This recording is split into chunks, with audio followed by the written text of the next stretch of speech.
পোনপ্ৰথমতে মই অসমবাসী ৰাইজৰ হৈ যোৱা সময়ত পেহেলগামত সংঘটিত হোৱা মৰ্মান্তিক ঘটনাৰ বাবে আৰু এই ঘটনাক বাস্তৱত ৰূপায়ণ কৰা পাকিস্তানৰ যি কাৰ্যকলাপ তাক আমি গভীৰভাৱে নিন্দা কৰিছোঁ। প্ৰধানমন্ত্ৰী নৰেন্দ্ৰ মোদী ডাঙৰীয়াই সন্ত্ৰাসবাদক দেশৰ পৰা সম্পূৰ্ণৰূপে পৰাজিত কৰিবলৈ যি আজি বিহাৰত সংকল্প ঘোষণা কৰিছে তাক আমি সম্পূৰ্ণৰূপে সমৰ্থন জনাইছোঁ আৰু পাকিস্তানৰ বিৰুদ্ধে ল'বলগীয়া সকলো ধৰণৰ ব্যৱস্থাৰ বাবে আমি অসমবাসী ৰাইজৰ সম্পূৰ্ণ সমৰ্থন আগবঢ়াইছোঁ। জম্মু কাশ্মীৰৰ পেহেলগামত হোৱা ঘটনাত আপোনালোক ইতিমধ্যে সকলো অৱগত যে আমাৰ 25 গৰাকী ভাৰতীয় লোক বা ভাৰতীয় নাগৰিকৰ নিহত হৈছে আৰু এগৰাকী নেপালৰ লোকো বা নেপালৰ নাগৰিকো এই ঘটনাত নিহত হৈছে। আমি অসম চৰকাৰে সিদ্ধান্ত গ্ৰহণ কৰিছোঁ যে এই ঘটনাত নিহত হোৱা প্ৰতিগৰাকী বিদেশী আত্মা বা বিদেশী ব্যক্তিৰ পৰিয়াললৈ আমি 5 লাখ টকাকৈ এটা সামান্য আৰ্থিক সাহায্য আগবঢ়াম। তেখেতসকলৰ যি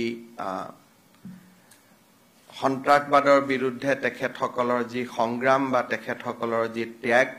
তাক আমি সোঁৱৰণ কৰি আৰু তেখেতসকলৰ পৰিয়ালৰ প্ৰতি শ্ৰদ্ধা জনাই আমি এটা কিঞ্চিত 5 লাখ টকাৰ আৰ্থিক সাহায্য এটা প্ৰতিগৰাকী নিহতৰ পৰিয়াললৈ আগবঢ়াবলৈ আমি সিদ্ধান্ত গ্ৰহণ কৰিছোঁ।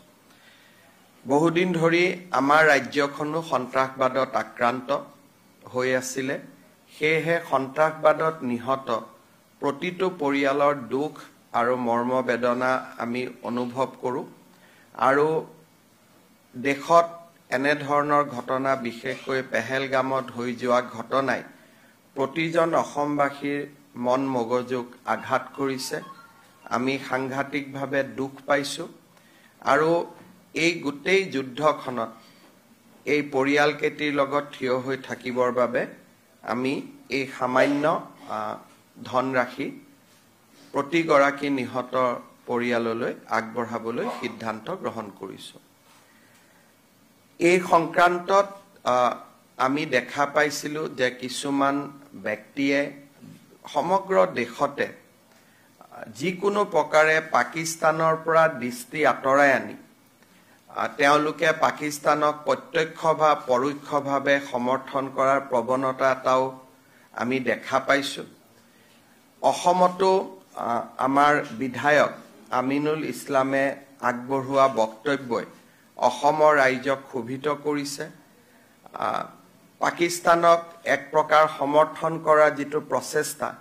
সেই প্ৰচেষ্টাত আমি সকলো সাংঘাতিকভাৱে আঘাত পাইছোঁ। আজি অসম পুলিচে তেখেতক দেশদ্ৰোহিতাৰ গোচৰত গ্ৰেপ্তাৰ কৰিছে আৰু মই আশা কৰোঁ যে অসম পুলিচে তেওঁক আদালতৰ সন্মুখলৈকে লৈ যাব আৰু আদালতে এই ধৰণৰ ঘটনাৰ যথাযোগ্য বিচাৰ কৰিব। মই এষাৰ কথা সকলোকে বিশেষকৈ যি বিভেদকামী শক্তি ভাৰত বিৰোধী শক্তি আমাৰ দেশত সক্ৰিয় হৈ আছে তেখেতসকলক মই সতৰ্ক কৰি দিব খোজো যে প্ৰত্যক্ষ বা পৰোক্ষভাৱে পাকিস্তানক সমৰ্থন কৰিবলৈ লোৱা যিকোনো প্ৰচেষ্টা অসমৰ মাটিৰ পৰা আমি হ'ব নিদিওঁ আৰু এনেকুৱা ধৰণৰ প্ৰচেষ্টা সংঘটিত হ'লেই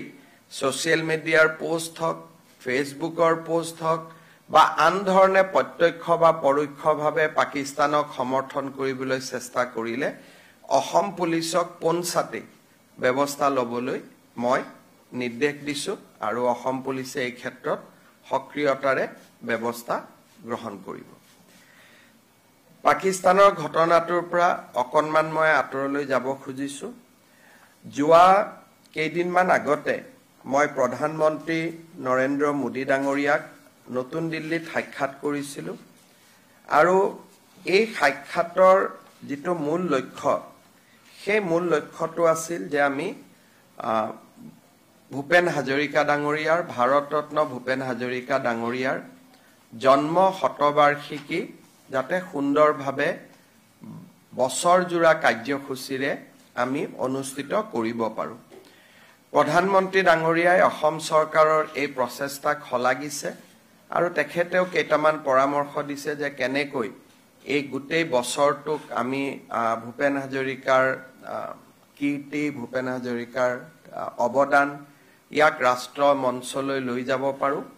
আৰু তেখেতে নিজে 8 ছেপ্টেম্বৰত এই আৰম্ভণি অনুষ্ঠানত মুখ্য অতিথি হিচাপে যোগদান কৰাৰ বাবে তেখেতে আমাক প্ৰতিশ্ৰুতি দিছে খুব কম দিনৰ ভিতৰতে আমি ৰাজ্য চৰকাৰে উদযাপন সমিতি ঘোষণা কৰিম আৰু ইতিমধ্যে উদযাপন সমিতিত যোগদান কৰিবলৈ মই উত্তৰ পূৰ্বৰ মুখ্যমন্ত্ৰী সকলকো আহ্বান জনাইছো আৰু মই ভাবো যে আমি যথেষ্ট গৰিমা আৰু গাম্ভীৰ্যতাৰে সৈতে বছৰজোৰা এই কাৰ্যসূচী ৰূপায়ণ কৰিব পাৰিম ডক্টৰ ভূপেন হাজৰিকাৰ নামত ৰিজাৰ্ভ বেংক অফ ইণ্ডিয়া আৰু ভাৰতৰ বিত্ত মন্ত্ৰালয়ে যাতে এটা কইন বা মুদ্ৰা নিৰ্মাণ কৰে সেই তাৰ বাবে আমি ইতিমধ্যে টেক আপ কৰিছো মই কেইদিনমান আগতে বিত্ত মন্ত্ৰী নিৰ্মলা সীতাৰামন ডাঙৰীয়ানীলৈকে লিখিছো এই বিষয়ে আৰু মই বিশ্বাস কৰো যে ভাৰত চৰকাৰে জন্ম শতবাৰ্ষিকীৰ সময়তে ভূপেন হাজৰিকাৰ প্ৰতিচ্ছবিৰে সৈতে এটা কইন বা মুদ্ৰা প্ৰকাশ কৰিব বা আমি উন্মোচন কৰিব পাৰিম সেই বিশ্বাসও মই ৰাখিছো জন্ম শতবাৰ্ষিক সম্পৰ্কত আমি বিভিন্ন ব্যৱস্থা হাতত লম সেই বিষয়ে সময়ে সময়ে আপোনালোকক মই জনাই থাকিম নতুন দিল্লী ভ্ৰমণৰ সময়তে দুটা গুৰুত্বপূৰ্ণ প্ৰকল্প এটাৰ আধাৰশিলা আৰু এটাৰ উদ্বোধন কৰিবলৈ প্ৰধানমন্ত্ৰী ডাঙৰীয়াই সন্মতি প্ৰকাশ কৰে প্ৰথম আধাৰশিলা স্থাপন কৰিবলগীয়া প্ৰকল্পটো হৈছে ৭৫০০ কোটি টকা ব্যয় কৰি গুৱাহাটীত নিৰ্মাণ হ'বলগীয়া ৰিং ৰোড এই ৰিং ৰোড গোটেই ব্যৱস্থাটোত এটা বিশেষ ইয়াৰ আৰু এটা অংগ থাকিব যে এই ৰিং ৰোডৰ পাৰ্ট হিচাপে নাৰেংগী আৰু কুৰুৱাৰ মাজত ব্ৰহ্মপুত্ৰৰ ওপৰত দলংখনো নিৰ্মাণ হ'ব এই গোটেই কাম বা গোটেই প্ৰকল্পটোত ৰাজ্য চৰকাৰে এক বিশেষ ধৰণে সহযোগিতা আগবঢ়াইছে এই প্ৰকল্পটোৰ বাবে ভূমি অধিগ্ৰহণৰ সম্পূৰ্ণ খৰচৰ 50% ৰাজ্য চৰকাৰে ব্যয় কৰিব ৰাজ্য চৰকাৰে ফৰেষ্ট ৰয়েলিটি আৰু জিএসটি এই দুইটাই আমি নিৰ্মাণকাৰী সংস্থাক উভতাই দিবলৈ সিদ্ধান্ত গ্ৰহণ কৰিছো অৰ্থাৎ এই প্ৰকল্পটোত ৰাজ্য চৰকাৰৰ আনুমানিক কন্ট্ৰিবিউশন 1000 কোটি টকাতকৈ বেছি হ'ব ভাৰত চৰকাৰেও এই প্ৰকল্পটোত ভাইবিলিটি গ্যাপ হিচাপে প্ৰায় 3000 কোটি টকা ব্যয় কৰিব আৰু এই গোটেই প্ৰকল্পটো 7500 কোটি টকাৰ ব্যয়েৰে এই প্ৰকল্পটো নিৰ্মাণ হ'ব 8 ছেপ্টেম্বৰ তাৰিখে প্ৰধানমন্ত্ৰী ডাঙৰীয়াই নুমলীগড় ৰিফাইনেৰীয়ে নিৰ্মাণ কৰি থকা যেটো বায়ো ৰিফাইনেৰী আছে সেই বায়ো ৰিফাইনেৰীটোৰো শুভ উদ্বোধন কৰিব আপোনালোকে জানে যে এই বায়ো ৰিফাইনেৰীটো 10600 কোটি টকাৰে নিৰ্মাণ হৈছে ৰিফাইনেৰী এটো মই ফাৰ্টিলাইজাৰ কৈছো এই বায়ো ৰিফাইনেৰীটো 2019 চনত প্ৰধানমন্ত্ৰী ডাঙৰীয়াই নিজ হাতেৰে আধাৰশিলা কৰিছিল আৰু এই বায়ো ৰিফাইনেৰীটোৰ জৰিয়তে বাহৰ ব্যৱহাৰেৰে ইথানেলৰ উৎপাদন হ'ব আৰু ভাৰতৰ ভিতৰতে এটো প্ৰথম বায়ো ৰিফাইনাৰী হ'ব এতিয়ালৈকে ভাৰতত ভৱিষ্যতত বায়ো ৰিফাইনাৰী হ'ব কিন্তু এতিয়ালৈকে বায়ো ৰিফাইনাৰী প্ৰস্তুত হৈ উঠা নাই এই বায়ো ৰিফাইনাৰীটো এটা আমাৰ অসমৰ কাৰণে এক যথেষ্ট ডাঙৰ এটা মাইলষ্টন হ'ব 4200 কোটি টকা ব্যয়েৰে ইয়াৰ নিৰ্মাণ কাৰ্য সম্পূৰ্ণ হৈছে এই বায়ো ৰিফাইনাৰীটোৰো প্ৰধানমন্ত্ৰী ডাঙৰীয়াই শুভ উদ্বোধন কৰিব অৰ্থাৎ 8 ছেপ্টেম্বৰত নাৰেংগী কুৰুৱাৰ দলং গুৱাহাটী ৰিং ৰোড বায়ো ৰিফাইনাৰীৰ শুভ উদ্বোধন আৰু ভূপেন হাজৰিকা জন্ম শতবাৰ্ষিকী এই আটাইকেইটা অনুষ্ঠানতে প্ৰধানমন্ত্ৰী মোদী ডাঙৰীয়াই অংশগ্ৰহণ কৰিব আমি আন এটা প্ৰকল্পৰ ক্ষেত্ৰত ভাৰত চৰকাৰৰ লগত খুব ঘনিষ্ঠভাৱে কাম কৰি আছো সেইটো হৈছে নামৰূপৰ ফাৰ্টিলাইজাৰ প্ৰজেক্ট আপোনালোকে জানে যে এই প্ৰজেক্টটোত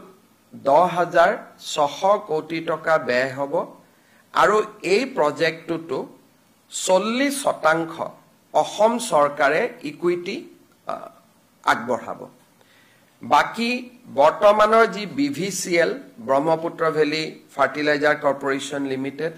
তেওঁলোকৰ অংশ 11% থাকিব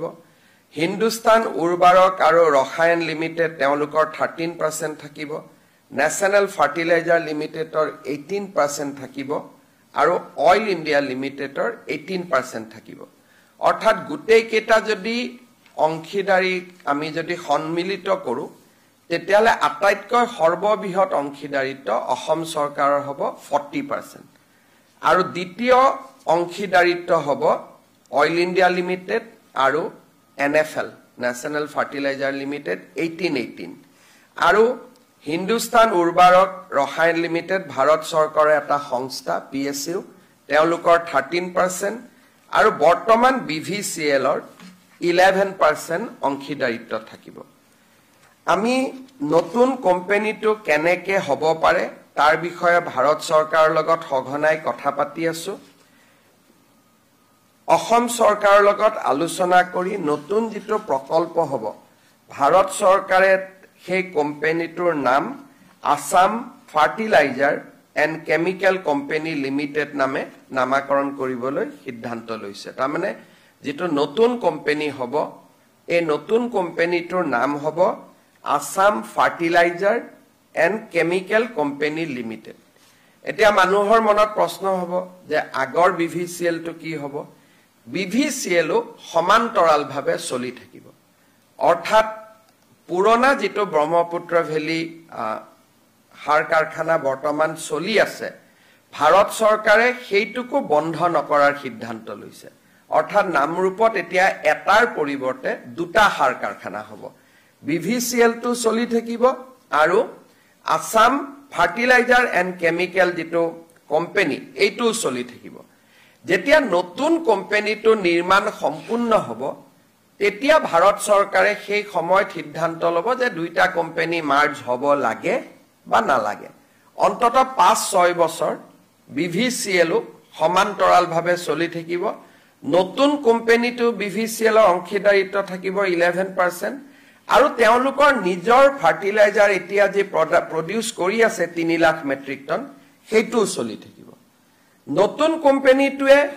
ফাৰ্টিলাইজাৰ কৰিব 12.7 লাখ তাৰমানে যদি দুইটা লগ লগাই দিও ই 15.7 লাখলৈকে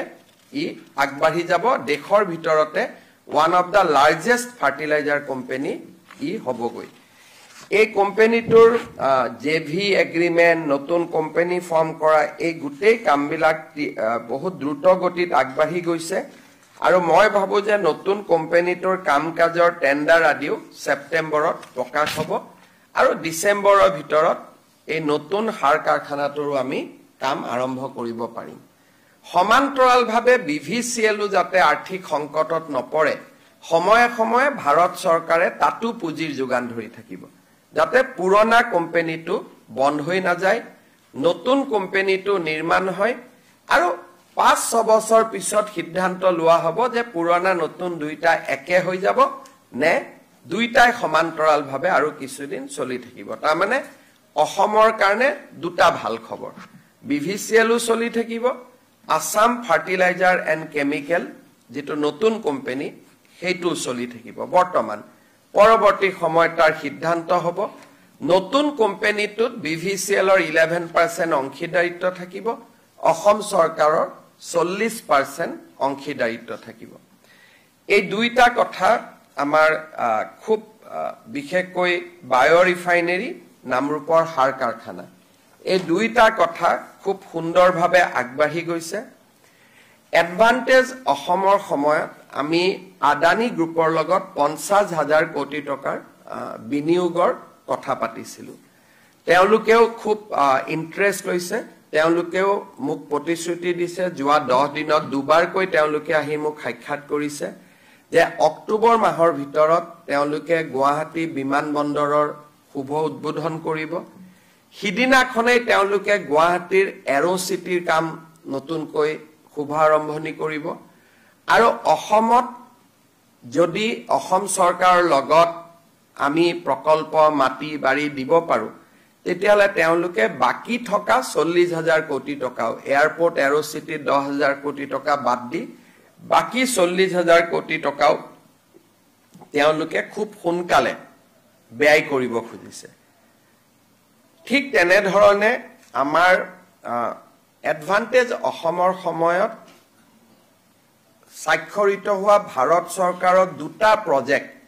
খুব দ্ৰুত গতিত অনুমোদনৰ ফালে আগবাঢ়ি গৈছে এটা হৈছে গুৱাহাটী আৰু শিলচৰৰ মাজত 25,000 কোটি টকাৰ নতুন গ্ৰীনফিল্ড হাইৱে গ্ৰীনফিল্ড তাৰমানে পুৰণা ৰাস্তা নহয় সম্পূৰ্ণ নতুন ৰাস্তা হ'ব বৰাপানীৰ মাজেৰে গৈ পাঞ্চগ্ৰামত উঠিব হিউ খুব এটা অনুমোদনৰ দিশত তীব্ৰ গতিত আগুৱাই গৈছে আৰু নুমলীগড় আৰু গহপুৰৰ মাজৰ টানেলৰ অনুমোদনৰ দিশতো খুব আগুৱাই গৈছে গতিকে এই গোটেইখিনি যদি হৈ যায় তেতিয়াহলে ডিসেম্বৰ মাহৰ ভিতৰতে প্ৰায় 1 লাখ কোটি টকা এডভান্টেজ অসমত ঘোষণা কৰা প্ৰায় 1 লাখ কোটি টকা আমি ধৰাতলত দেখিব পাম হয়তো অলপ বেছিও হ'ব পাৰে যদি কাছাৰৰ ৰাস্তা হয় 25,000 নুমলীগড় 12,000 25 বাৰে 37,000 আদানীৰ 50,000 87,000 নামৰূপৰ সাৰ কাৰখানা 10,000 তাৰমানে 97,000 আৰু কেইবাটাও প্ৰকল্পৰ বা উদ্যোগৰ লগত আমাৰ কথা বতৰা চলি আছে প্ৰায় ডিসেম্বৰ মাহৰ আগতে 1 লাখ কোটি টকাৰ প্ৰকল্পৰ কাম আৰম্ভ হৈ যাব বুলি আমি আশা কৰিছো মানে উল্লেখ কৰাৰ কাৰণ এইটোৱে যে ভাৰতত যিমান ইন্ডাষ্ট্ৰিয়েল সামিট হৈছে ইমান স্পিডত লগে লগে গতি লাভ কৰা আমি অসমে এটা উদাহৰণ হ'ব গৈ আছে আৰু প্ৰধানমন্ত্ৰী ডাঙৰীয়া আৰু গৃহমন্ত্ৰী ডাঙৰীয়াই নিজে যথেষ্ট দিল্লীৰ প্ৰায় তেওঁলোকে কাম কৰি আছে তেওঁলোকে সকলোকে ইনস্পায়াৰ কৰি আছে যাতে অসমৰ ঘোষণাখিনি বাস্তৱত ৰূপায়িত হ'ব পাৰে